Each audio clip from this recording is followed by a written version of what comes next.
Hello there, and welcome to Ilum Radio. We're your hosts, Dave's Bearded Menace, messed up my own name, and with me always is my good friend and pal, Millie. How you doing tonight, Millie?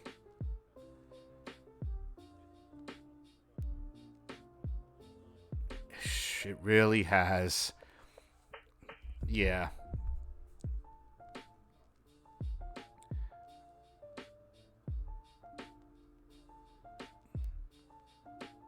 For Ilum Radio and our last, so because we recorded our reaction to the Jedi Survivor story trailer, insane. We talked about Bad Batch, which will most likely already be uploaded by the time this gets released. Right. And now we're talking about Mandalorian. So crazy month. It's been a lot, man. It has been a lot, and you know what? We do it for you because we love Star Wars, and we know you guys love Star Wars, and we know you guys like talking to us about Star Wars, or at least we think you guys do. Anywho, so tonight we are talking about obviously Chapter 19 of The Mandalorian: The Convert, and it's a very interesting episode. Interesting.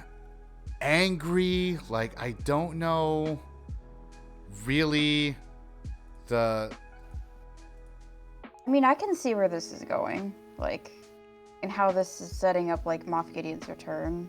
Same. And how he'll, yeah. Like absolutely the same. It's just I'm just shocked at the fans, like how much they just hated this episode. Like holy. Yeah, I don't blame them. They were the same way when Mando showed up in Book of Boba Fett. Mm-hmm. Boba Fett didn't show up at all, so kind of reminds me of that, really. It does. I'm just wow, guys, wow. Like I don't want to get too much into the semantics about it, but it's like usually we want to see the world building in this, right? That's what we are looking for. Yeah. I also want to reiterate that this isn't the Din Djarin show. This is the Mandalorian, so this could be about anybody. Mm-hmm. Like any Mandalorian character, really. And non-Mandalorians, kind of, but yeah. Just want to reiterate that. So I'm still convinced the whole Mandalorian is about Grogu because he's going to be the Mandalorian at the end of this. Or yeah, Mandalorian. I agree. I'm still convinced of that. It's just like yeah. So I have my theory why people are getting upset. Why it just was a world building episode, had nothing to do with Din Djarin or like any of the Mandalorians.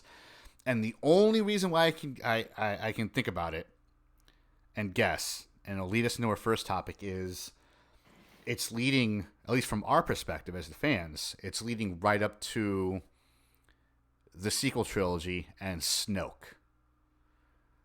And fans don't like that. Well, not only that, but like kind of the origins of the First Order. Also, in a way. Yeah. Not just like the cloning, but also like the formation and the origins of the First Order. Like, we don't truly know how the First Order was formed. We know that like Hux's dad and Ray Sloan in like the comics and the books kind of helped create the First Order. Right. And that's how Hux, like General Hux, like Armitage Hux, got involved. And yeah, so there's that whole thing. So will we see a Ray Sloan in live action someday? Maybe. I don't know. Maybe time will tell, but as of right now, it's not entirely likely. But then again, Dave Filoni has blew our expectations out of the water at this point. So I mean, anything could happen at this point, right? He also did say that he has no end game for any of this, which is fine, like. I mean, I don't blame him because it's a really big time gap between this and Force Awakens, pretty much. Mm-hmm. And this series like could go for a while. Plenty of content. Yeah, there's plenty of content to go off of too, considering how many years in between this takes place. So it just still like upsets me because like I personally I like this episode. I loved Same. how it just it shot from. It started off with a lot of action to start off with, and it started off with Yes. Din and Bo-Katan, and they're still like in the living waters, and Bo-Katan is staring feverishly at that water like, did I see what the fuck I think I saw? And then like the TIE fighters showed up that I mentioned in the previous episode. It's like, oh, here they are. Okay. She pissed off some Imperial warlords, so that kind of gives us an inkling of the First Order as well, because now there's Imperial warlords, or there have been, but now it's like apparent. So it started off actiony, and then it flips and it goes over to Dr. Pershing, which I think I love, because I love world building. And yeah, and like when he mentioned getting two different from the, because he mentioned Camino, which has to do with the Bad Batch, which we mentioned earlier. Cloning. And how you get two pieces of DNA to make one clone or one hybrid clone. It's like, okay, we can see why he wanted Grogu because of what he was trying to do or what he was being ordered to do. I remember the early theories that Grogu is like a clone of Yoda. Can you imagine? Like I remember like seeing people talk about what Grogu is, like Yoda, because at that point we've only seen Yoda species, and now we've seen Battle in Tales of the Jedi. But that's about it. That's the only Yoda species we have. We don't even know the species name, which is really odd. Like, don't know their name, don't know their homeworld. We've never seen her anywhere else. For all we know, little Grogu. Oh no, Yoda's. Well, no. At this point, Yoda's out. Yeah. At this, for all we know, Grogu's dead. Like the last of his Yoda's kind. On Dagobah. At this point, Yoda's dead. This is after. Yeah. No. Why was I thinking Bad Batch? I mean, it's same. Connected. It's still connected. Yeah. Mandalorian-wise, yes, Yoda is dead, but he can still be a Force ghost. Mm-hmm. But for all we know, little Grogu, he might be the last of his kind. You know what I mean? Like he very well may be like the last one in this whole entire mess. So yeah, what did you think of? I know you liked it, but what did you think of the time? Not the time jump, but like the whole jumping to Pershing and I think it makes a lot of sense to me, considering we might be getting Moff Gideon back, and him and Elia Kane will be the keys to how we'll find out how he returns. Mm-hmm. I agree. And Elia Kane is also the key to potentially reviving, or it might be the part of Palpatine's plan to revive him. You know what I mean? Like, with the cloning experiments that happened beforehand.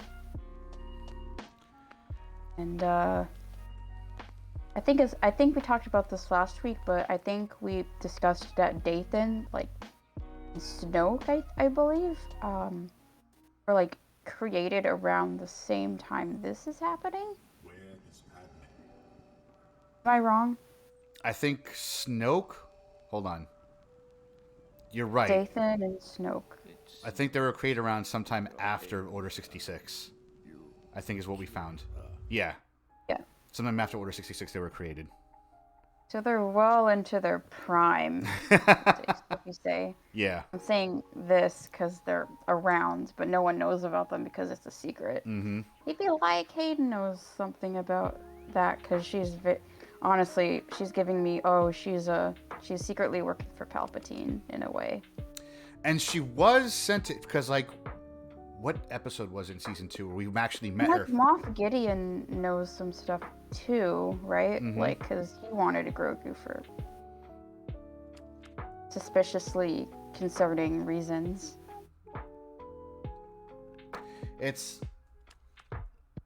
Perchik might not even know about all this, and he just wants to find out what's going on.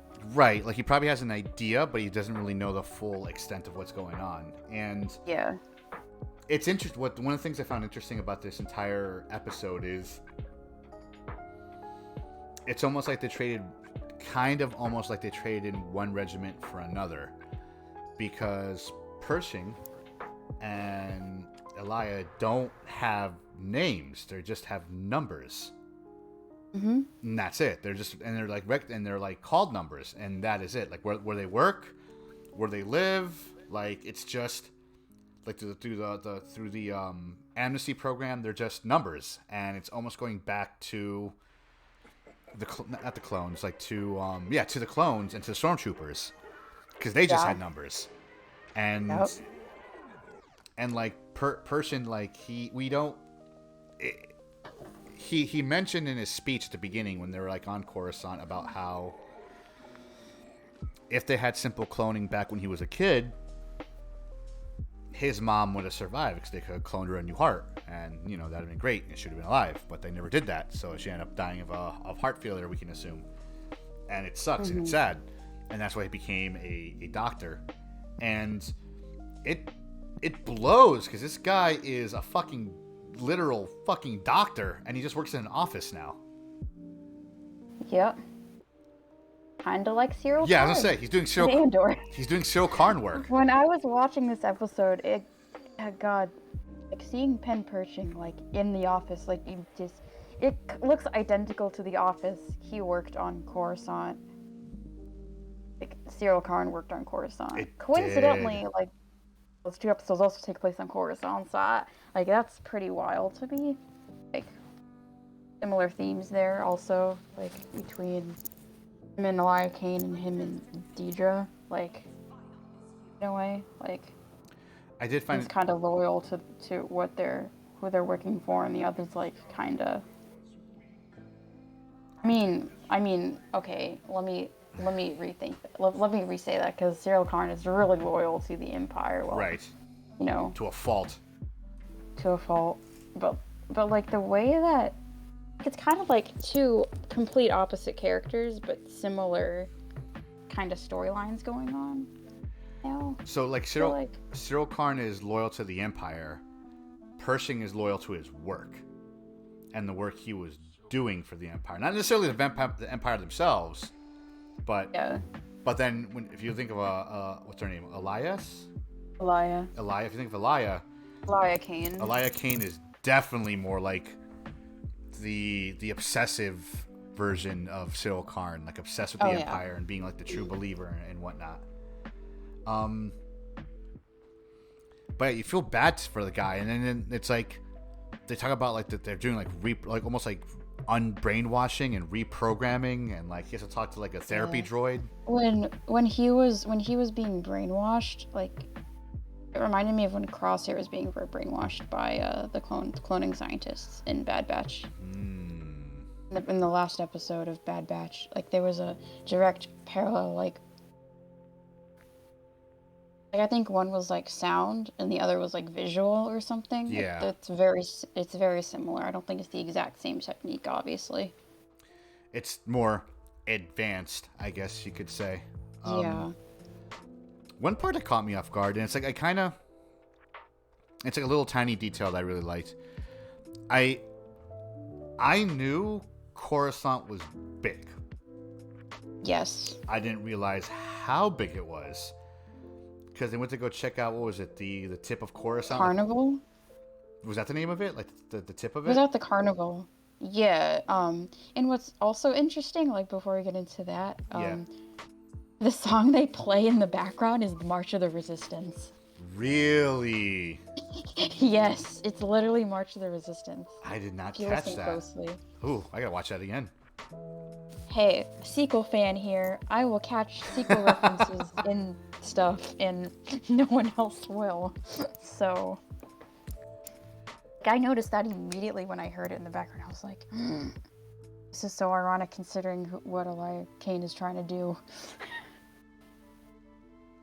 And Pershing, but yeah, it's very confusing, but yeah. According to what I'm looking at, like on Wikipedia, this is like 9 years after the Battle of Yavin right now. In this timeline. At least that's what it says on Wikipedia. Like, this episode takes place 9 9 years years. after the Battle of Yavin? Allegedly so. It's a big... Hold on. Isn't this whole show taking place 9 years after Battle of Yavin, or is this... I always thought it was 5 years. Oh, maybe it's a few year time jump. Maybe. Because of the IRL, like, time wait for season 3, I guess? Maybe. I was like, didn't we get season 2 like 3 years ago? Yeah, that's true. We really did. So, I mean... And Grogu might have been with Luke for like quite a bit. They don't really say how long Grogu was with Luke. Yeah. And 9. So yeah, makes sense. Yeah, probably 4 years with Luke. Huh. Ahsoka's probably still looking for Thrawn at this point. I know, right? She's 68. Yeah. But yeah, like I knew Coruscant was like really built up. I didn't know it was like that built up. Like that's like the only remnants of the actual planet. It's like that little tippity hill. Yeah. In the center of like Which that little town. Which was apparently explored in the High Republic. Really? Yeah, I don't know. I just heard from people who've read High Republic like being mentioned. Another interesting tidbit I found out like the day after the episode dropped was the fact that they reused some shots of Coruscant from Revenge of the Sith. Mm-hmm. Like they just basically like cleaned up the footage, and it's literally like the same footage but with like some added elements. Really? Yeah, there's like a whole Reddit post and everything. I don't know exactly where that Reddit post is because I didn't see it the first time. Like it was like mentioned it was posted to Reddit. Huh, I did not know that. That's pretty cool. Yeah. Huh. I'll find time eventually to look for it, Yeah. But right now, just trust my word, it's literally the same footage, but with like added elements and stuff. Interesting. Oh, I know. I definitely trust you. Okay. So what was I gonna say? Hang on one second. I lost my place. New Republic. Carnival. Tip of the iceberg. Tip of the mountain. Tip of the mountain. So I have a High Republic book, Light of the Jedi. I bought it. I only read the first 2 chapters. I really have to read that more. Like, yeah. It is really well written, but I just haven't had a chance to read it, unfortunately. I want to geek out about the costumes for a bit. Go ahead. Knock yourself out. Okay. So, the New Republic costumes. Officer costumes. I'm obsessed. I can see the inspiration for both the Resistance and the First Order because of the design of the costumes, specifically the belts, because they're just giving me off vibes. Mm-hmm. Especially the belt Elia Kane wears when her and Pen Perchink are getting stuff from the abandoned Star Destroyer. Like that belt she wears literally looks the exact same as one of the Resistance belts. So. It really do. Yeah. I'm sure you've seen the memes already. I'm sure everyone else has. And the rank badge that some of the officers wear Yeah. is the exact same from the Rebel era, which is very interesting. Yeah. So it's like, and they say it throughout this entire series that, and then we'll go back to like the costuming a little bit more, but they say in the entire series how like the New Republic is struggling really hard to rebuild itself after the Empire. And let's say if this is 9 years. Excuse me. Let's say if this is 9 years after the Battle of Yavin. That means it's been almost a decade and they're still trying to rebuild. And it's not working. And this is like the same government that let the First Order become the First Order. Yep. So it's pretty, in this episode and this is where I love the world building. I feel like this episode really shows us that aspect of it. Because they're decommissioning two types of ships, two fleets, of decommissioning the Imperial fleet and the Rebellion fleet, because they mentioned that. And they're also treating like ex-Imperial officers and personnel as objects. Yes. I don't think, yeah. So that is definitely setting up the foundation of the First Order, because they don't want to be treated like shit by the New Republic. Hence why the First Order destroyed planet and Force Awakens, Hosnian Prime and Force Awakens. Because essentially, like the housing they live in, that they live basically in the hood. They live like in a ghetto. Like it looks nice to us. It's like the same apartment complex as Cyril's place. Is it? You think? And I don't know if it's the exact same, but the apartment complex. I feel like that's the same location they shot at. Maybe. I don't know. Or maybe every apartment complex on Coruscant's the exact same. I'm sure you see the memes already, but it's like I love how every single meme photo I've seen of like of the cookie, it's like, oh look, the dark side does have cookies. It is right. The memes, like all the text from back in the day. Oh, speaking of food, okay, there was symbolism at the carnival that I didn't notice the first time. So Lia Kane had the red popsicle and Pershing had the blue popsicle. So that's very much symbolic of foreshadowing their allegiance, I guess. Think about it. So my wife was mentioning the food and the popsicles and the cookies, and like when we're watching it, she goes, now if we're at a con and you're eating like a popsicle or a cookie, you're technically in universe now. Like no one can say, hey, don't eat that. And it's like, nope, I can. It's a popsicle. Just bring a box of macaroons and be like, oh no, this is in universe. I can do whatever I want. Yeah. Like Gatorade can be blue milk, like it's... Spotchka. Yep, it's like, it works. It's good.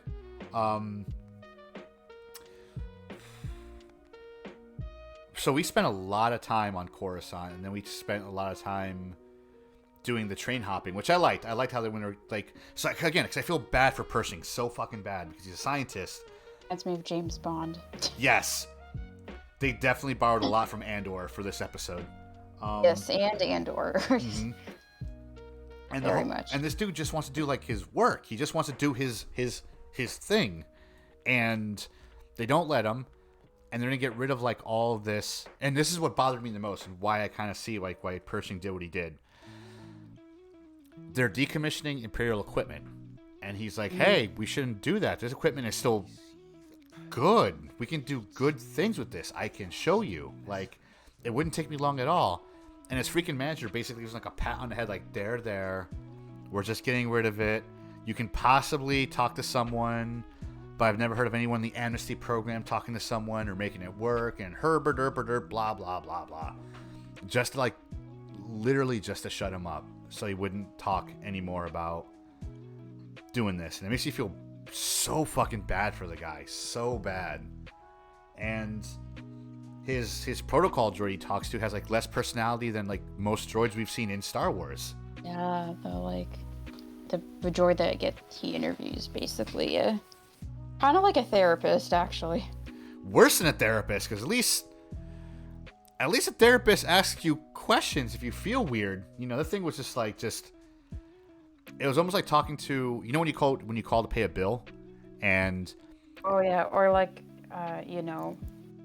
or Alexa. Yeah, exactly. It's like, oh, I cannot answer that question. That's it. But blah, blah, blah, blah, blah. It's like... Or Siri, or... any smart home thing. Yeah. Mm-hmm. But yeah, man, it's like... This poor dude, the only people he has to talk to are other ex-Imperials, his shitty boss, and his therapy droid. And his therapy droid fucking sucks. And his boss fucking sucks. So who's he going to hang out with more and take the advice of? The other Imperials. And cookies. Yeah. I loved how easy it was for Elia to basically, like, stow away on the train. And, like, how... Too easy. Yeah, dude, how many times... I was too suspicious of her when she was like, oh... I managed to get those cookies for you from the same ship, so no problem. I'm like, what? How did you not get caught? Like, Suspicious. how many times have you done this? Like holy shit. Like it's like so what I loved is the big difference between the two. Like, she's like all like kind of like almost like strutting as she's getting on, like it's getting on my train. I am smiling, waving to people, hey, how's it going? And Pershing is sweating fucking bullets. Like sweating fucking bullets, like looking around, all freaking out. She's like, yo, calm down. And in my head, and I'm watching this, me and my wife, and we're like, dude, you're making the block hot. Like, chill. Like effing chill, man. You're gonna get caught just by like being yourself. Like fuck. And then he kept on talking to like that big thing in the corner, whatever the fuck that was, that big hairy thing that was on the train. Yeah. Like, he kept on staring at it, and my wife and her were like, So, stop well, I staring. would be suspicious, even though this is all going down. He was like the most suspicious, but you know, I get it. Not my first. Not. I remember when the first time I rode on a bus like illegally without paying, and I was like freaking out. But you know, it happens. But Oh, okay. That's another story. Okay. I had to get home. I had no money. I'm like, fuck it. I'll just sneak on there with a bunch of other people, and I didn't get caught. I was sweating bullets the entire time. I was like 14. I need to get home. Oh, that was years ago. Okay. Yeah, long time ago. The decommissioning yards remind me a lot of the yards we saw in Andor that they all worked on. Yeah. Very much a lot. And like how much of a spooky ghost town it was. It really looked like a ghost ship when they get onto their platform, their thing, you know? And it's like but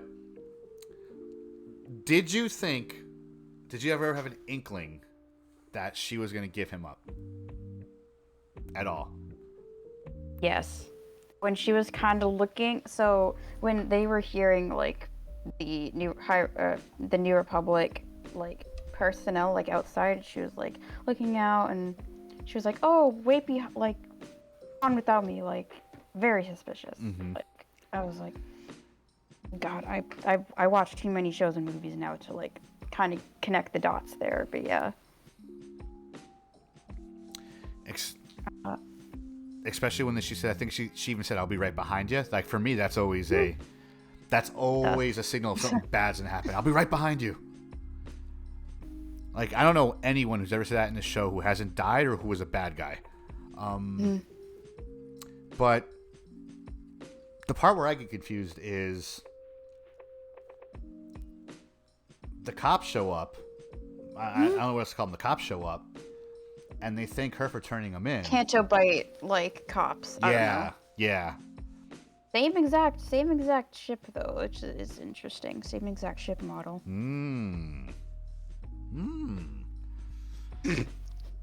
So the Canto bite cops show up, and they basically like thank her for, you know, her service, I guess you could say. And has she set other people up before this? Seems to imply that. Right? Like, like it seems like this is like something she's done before. At least that's what it feels like. Maybe there have been Imperials before Pershing that have tried to do the same thing. Maybe. And with that said, is she really... It's been, what, 3 years we've mentioned already? Like, since... Mm-hmm. About that. So, is she working in the back end for the Empire, or is she doing something for the Republic? I think she's a triple agent. Right? Like, she's working for the New Republic, but she's also secretly trying to bring back Gideon, and also trying to work with Palpatine and the whole cloning shindig, and yeah, so... Like, Are there moles in the New Republic that are also working for Palpatine and Gideon? That we don't know about, yeah. That we don't know about. I don't know. And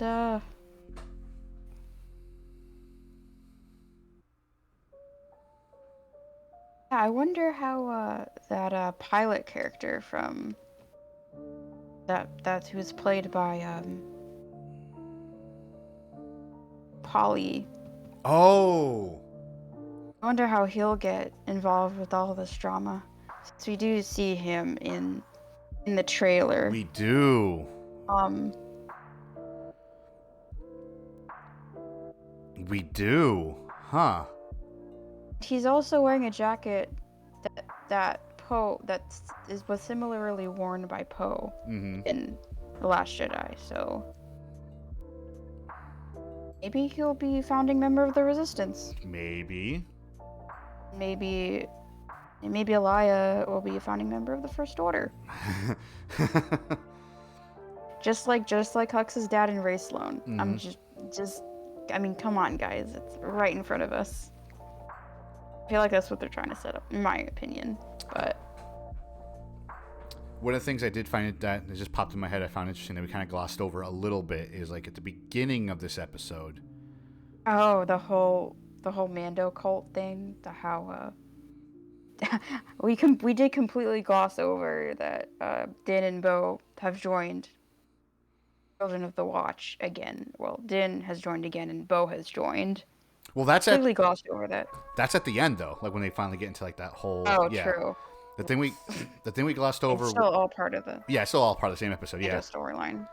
But the thing we glossed over was the beginning when Pershing's doing like his speech talking about like coming back and being part, which again makes you feel bad for Pershing because. It looked, because he was giving like this giant, huge speech in front of all these people. It made it seem like he was going to be a big part of the New Republic. But he's not. And he has like all these, I guess... Just giving a TED Talk to random people. Right? That's basically what he was doing. He was doing a TED Talk. Like, yeah. And he has this conversation, and like these bureaucrats talk to him in the beginning. And they're like, oh, we trade in the Empire for the New Republic, one banner for another, like, before I was almost drafted. And it's like, there it is again. They're saying like how the Empire and the New Republic aren't too dissimilar right now. Because I'm pretty sure like when the New Republic was formed, if you were a Imperial sympathizer, they probably sent you to like jail, hook, line, and sinker without any recourse. Like, you were just done. That's it. Like, unless you said, I don't want to do this anymore, you're pretty much in jail. Yeah. So, yeah, another symbolism of like how it's not too different. This is their world. What else was I going to say? Yeah, just... And she blanked his memory, like, hardcore. Like, why? Like, she's trying to turn him into a vegetable? Just like Crosshairs in Bad Batch. Similar technology. And she had a cookie during it just because... Because she's savage like that, apparently? I guess so. And I really want some of those cookies. Like, what do they taste like? Like, they were like... The fact that she's also still considered Perchik her friend, even though... doing all this to him and they're letting him do it. I think she just said that just so she could be in the room. Yeah. While like they were like erasing, like they're completely like giving him his super duper like mind wipe. Yeah. What was funny, what was unironically funny, was he said it's a trap to the Moncal like, New Republic. I was like, I see what you did there. I forgot about that. Yep. Because my wife brought it up. She laughed. She was like, haha, he said to the fish guy. That was pretty good. That was really good. Yeah, like, I don't understand why. I mean, I get why fans didn't like this whole world building. I can understand it because they want to see them, Din Djarin and the Mandalorians. Probably also don't like seeing the New Republic in an antagonistic light, I guess, also. I think it still has to do with the hatred of the sequel trilogy, honestly. Yeah, and it's pretty blatant. Like any mention of the sequel trilogy, like fans lose it. Yeah. Like that's how the internet is. Yep. like when the Skywalker Saga Lego game dropped and everyone loved it, but people got fucking upset that like Rey was on the top of like the Lego pyramid. I know. It's like, god damn, dude. Like, why are you so angry? Like chill. Like, chill out. I saw the movies too. They weren't that bad. They were Star Wars, you know, like couple 20 years ago. Most people's first Star Wars films were the sequel trilogy. Mm-hmm.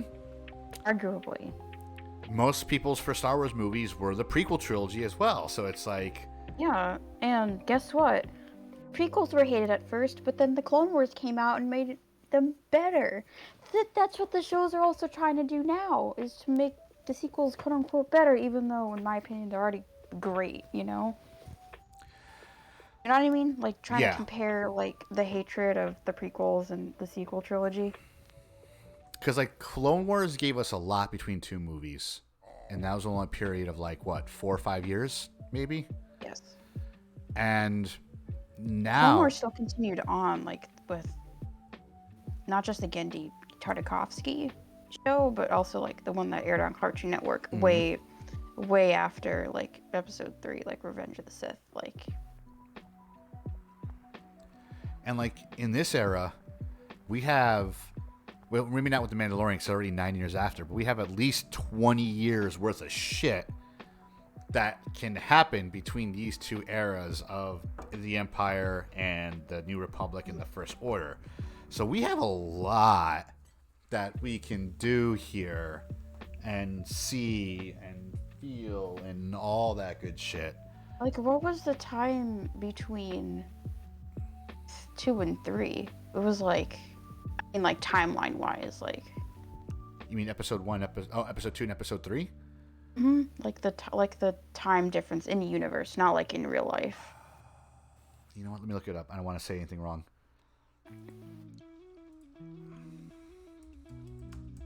Definitely several years, also, right? Because oh yeah, we've seen like Ahsoka grow up from like a 14-year-old to like a young adult, basically. Revenge of the Sith is set 3 years after the onset of the Clone Wars.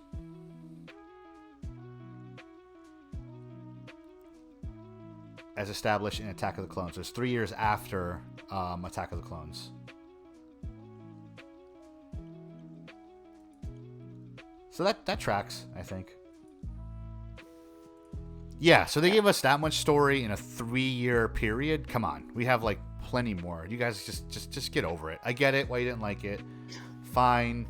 Your butt hurt that they deconstructed Luke Skywalker, which I understand, but this wasn't like Hero of the Republic Luke Skywalker. This is old crotchety Luke Skywalker, you know? Like, come on, guys. Come on. Like, it's okay. You'll be fine. Go back to your mom's basement and just chill. Oh, I'm expecting hate for saying that. Like, if they stay this long, like, come on, give it to me, come on. All right. But he casually wears a BB-8 shirt.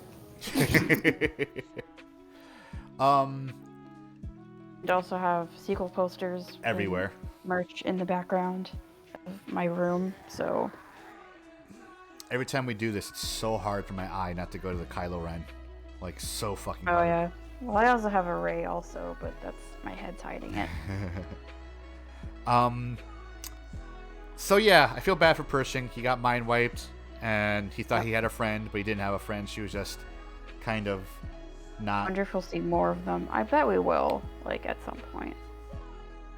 We still have several episodes. Yeah, hang on. We have 1, 2, 3, 4, 5 episodes. Really? Wow, we only have 5 left. Okay. Wait, we're already halfway through? Yeah, I didn't realize it was this short. Oh. I thought it was way longer than that. Okay. With the next episode being called The Foundling, which was leaked this week, so that's going to be interesting. Like, well, that wasn't leaked. Carl Weathers posted about it, and he's also directing it, so... never mind. It was not leaked. I wonder if it's about Din or Grogu. I know, right? I bet it's about Grogu. I don't know if they'll flash back to Din again. I mean, they could, but like... They could. I mean, considering we saw an Order 66 flashback, allegedly, in the Mando trailer. We could see more of Grogu's flashback in the Foundling. That's my prediction for next week, or this upcoming Wednesday, I should say, because it is Monday night as we're recording this. Mm-hmm. So, yeah, that's my prediction. So Early prediction. So we jump back to the Mandalorians, and Din, like, which is ballsy. Like, Din brings, like, Bo-Katan back to the rest of the Watch, which is I don't know if he knows the history of the Night Owls and them. I don't know, but he literally brings her back to, like, the mouth of the Mythosaur, I guess you could say. What's up? Yeah. I was gonna say, people are theorizing who the armor's identity is. It's not Omega. It's not Omega. Don't even start with me. It's not Omega. Mm-hmm. I'm starting to believe more it's that one character from Clone Wars Season 7 where Bo-Katan's trying to save Mandalore from Darth Maul. Mm-hmm. Like, that whole episode, yeah. like, one of the Mandalorians working for Maul, like, the freaking horns on her helmet. Yeah.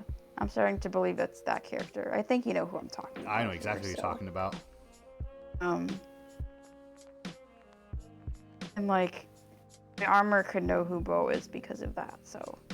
That's true. And again, Bo-Katan is a very famous Mandalorian in canon, so that could just be coincidence that he just also knows who Bo is. But I do like my personal theory and other people's personal theories about her being an already existing obscure Mando character. That's like, it's so interesting that we still don't know the Armorer's real name. Like, right. We just know her as the Armorer, and we've obviously never seen her with her helmet off. She has this relationship with Paz Vizsla. Like, the Vizslas have worked with the Watch bad guys before. Yep. So connections. Yep. Like, that's the key, in my opinion. Welcome, Night Owl. Like, I love, and like you were saying earlier, I love how now Bo-Katan's part of the Watch now, and it was a very cool, respectful way that the Armorer said it too, which I found very interesting. It was like, you know, like that, you know, Din was in the living waters, and it was like, oh, she was. Here's the proof, because like the thing changed color, and he's like, you know, Bo-Katan was in the waters also, and she bathed in it, and then, you know, the Armorer is like, well, she technically didn't take off her helmet since then. That's right. She was like, have you taken off your helmet? So nope. She accidentally joined. Mm-hmm. Instead of doing it willingly, like, she accidentally did it without even thinking about it. But I don't know if it's because it's respect or because the Armorer doesn't like House Creisy, but like, I think it's respect, honestly. She even said, she's like, you are free to leave whenever you want. Like, nah, I think that's respect. Possibly. She isn't forcing her, like.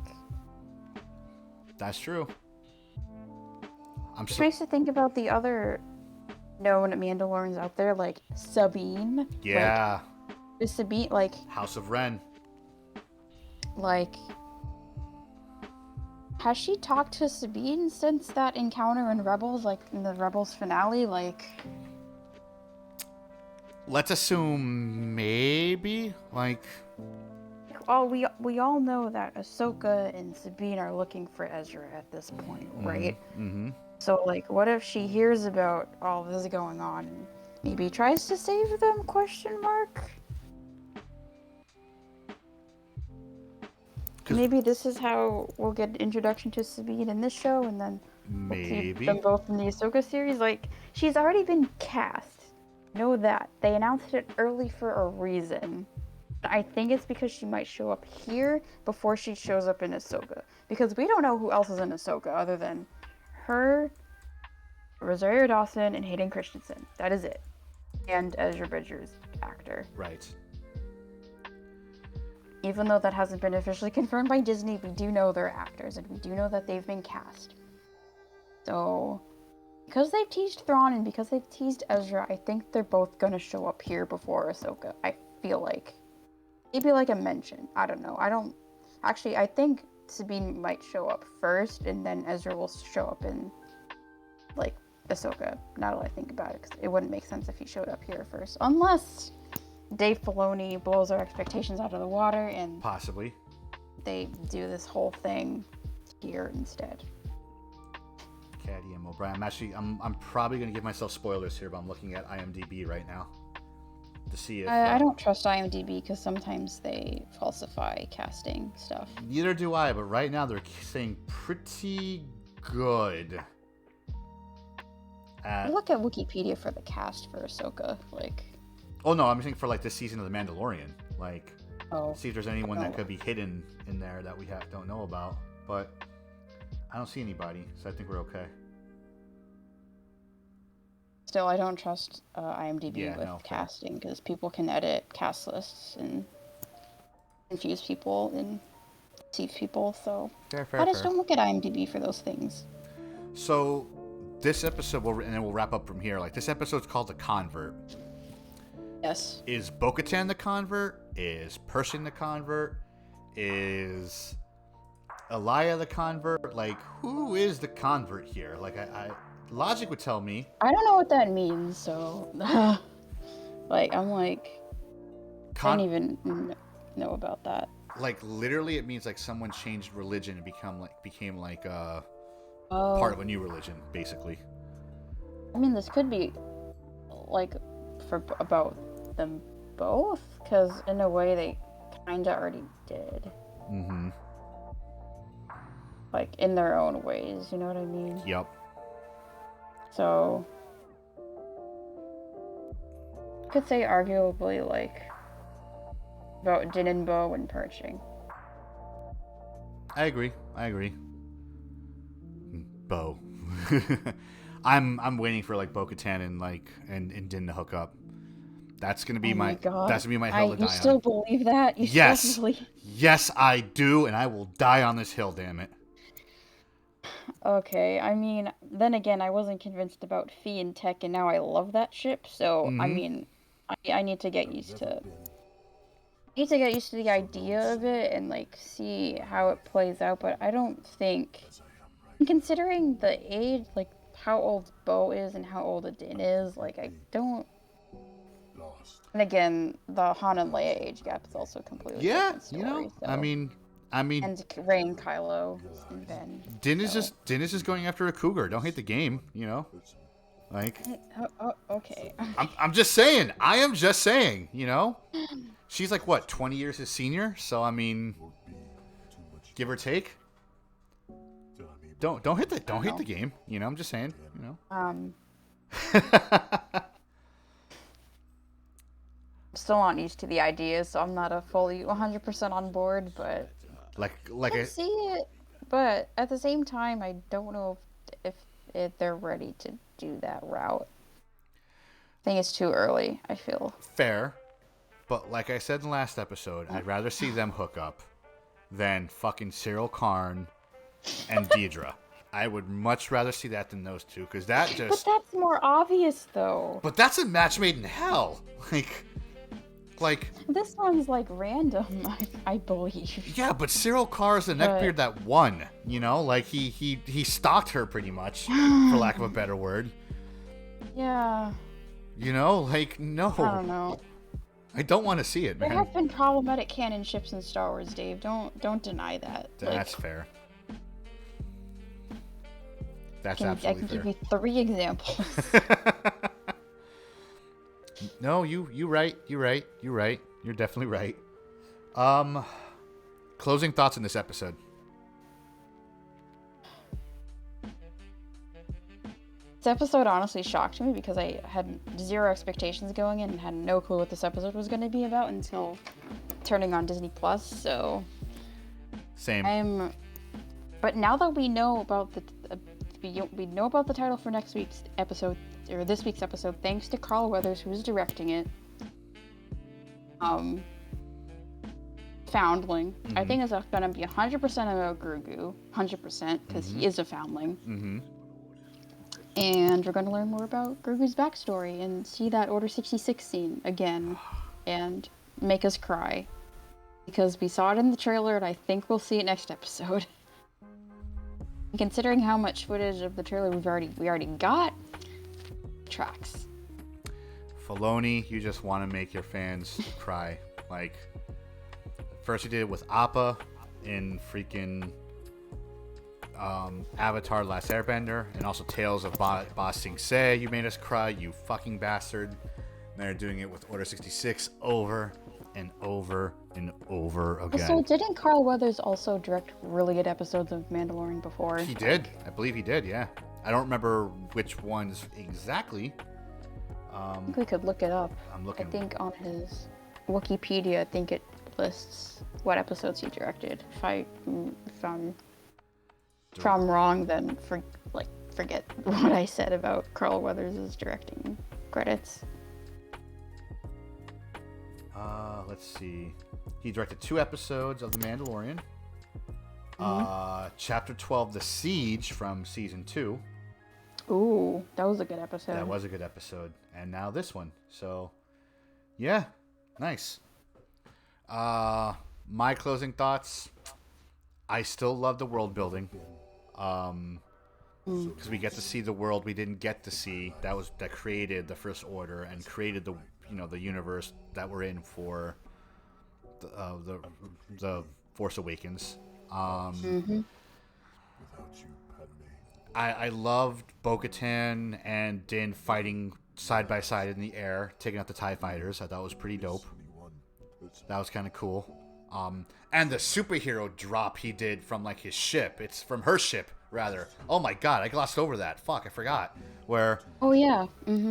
Like she's flying over her castle, got destroyed, and like he dives out like a G, and little Grogu like hits his button to hide in his little thing. Oh my god. So we also completely glossed over the fact that when Din and Bo both said this is the way, I think Grogu was also saying yes, this is the way. Yes. And you kind of called that. Yup. You called that. Oh, Grogu's first words will be "This is the way," and kind of right. He's gonna say it, man. He is going to say it. I will die on that hill. He is going to say it. That and Din and Bo-Katan hooking up. Those are my hills I'm gonna die on. Oh goodness. Anything else is fine. Anything else is just like candy, dessert. If those 2 things happen, I'm going to be a happy man. Anywho, friends. Go ahead. I mean, yeah, I was dying on the... Oh, they're going to choose the Ahsoka series on this hill, and we got it in the first episode, so I'm already like convinced. So. Yep. All right, friends. I hope they don't leave us on that note. And oh no, I don't think they are. Like we were so close to getting the Ahsoka series, and like celebrations it's not around coming out like later this year. Yeah, I mean it's close enough, closer than we have been. Yeah, Celebration is in a couple months, so. Ahsoka series. Let me get the exact date for the Ahsoka series. Actually, wait, no. Celebration's next month. It's close. Yeah, it's getting there. Wait, I think Celebration's the same weekend as convention I'm going to. I think, or is it the weekend before? They're saying it's going to be mid to late 2023 for Ahsoka. They're definitely going to announce something at Celebration.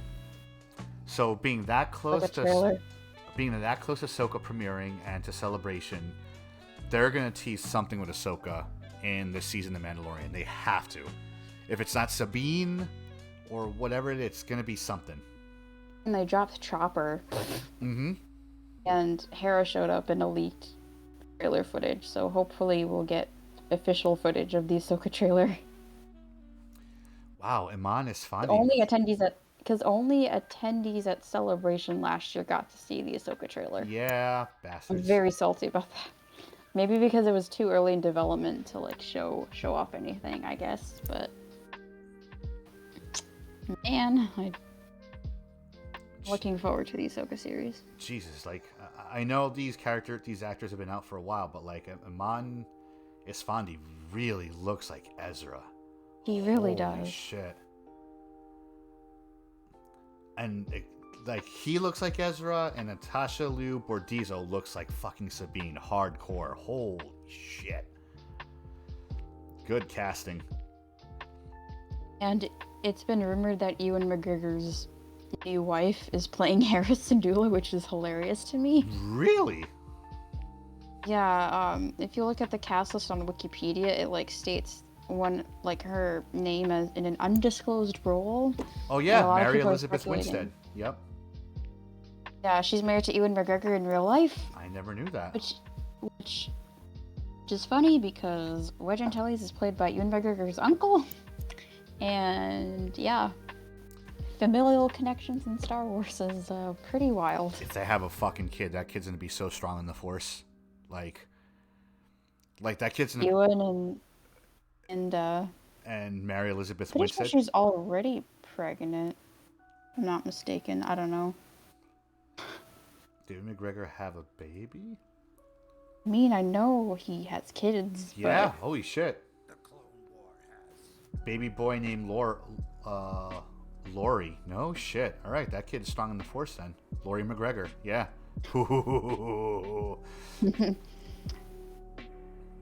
They're gonna tease it, man. We're gonna see if they don't. If they don't, then we'll definitely see it for a celebration. But I'm sure we're gonna see something teased in this season of The Mandalorian. We've got to. Yeah, 100%.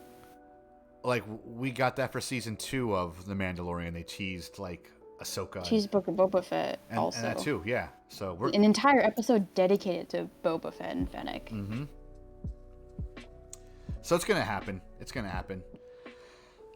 With that said, my friends, we're gonna call it a night or a day on our content-filled Monday. You got a lot from us today. You got a live reaction to Jedi Survivor. You got an episode for The Bad Batch, and you got an episode for The Mandalorian. If you made it this far, please like, please subscribe, please comment below. Let us know what you think of everything, and let us know what you like and didn't like, but mostly what you like. If you guys want to reach out to us on social media, please find us on Twitter at Ilum Radio, Instagram at Ilum Radio, TikTok at Ilum Radio, and if you have a specific subject you want us to talk about and you want to keep it super secret, send us an email to ilumradiopodcast@gmail.com. If you guys want to find us directly, Millie, where can they find you? You can find me on Twitter at me_Halpern and Instagram at Millie_Halpern. If you guys want to find me, you can find me on Twitter at The Bearded Menace, Instagram at David Bearded Menace, TikTok at David Bearded Menace, and you can find me in a Twitch stream every now and then with Millie in chat, derailing the chat as she does, dropping Star Wars bombs. Twitch.tv/David Bearded Menace. But, as I said in the previous episode, keep an ear out because we will start to stream video games on this channel. Star Wars related video games. It might start with... especially the new ones. Yep. It's probably going to start with Jedi Survivor. I'm not going to lie, but it's going to happen, guys. Anyway, that's it for us. As always, be easy, stay frosty, and may the Force be with you guys. Peace.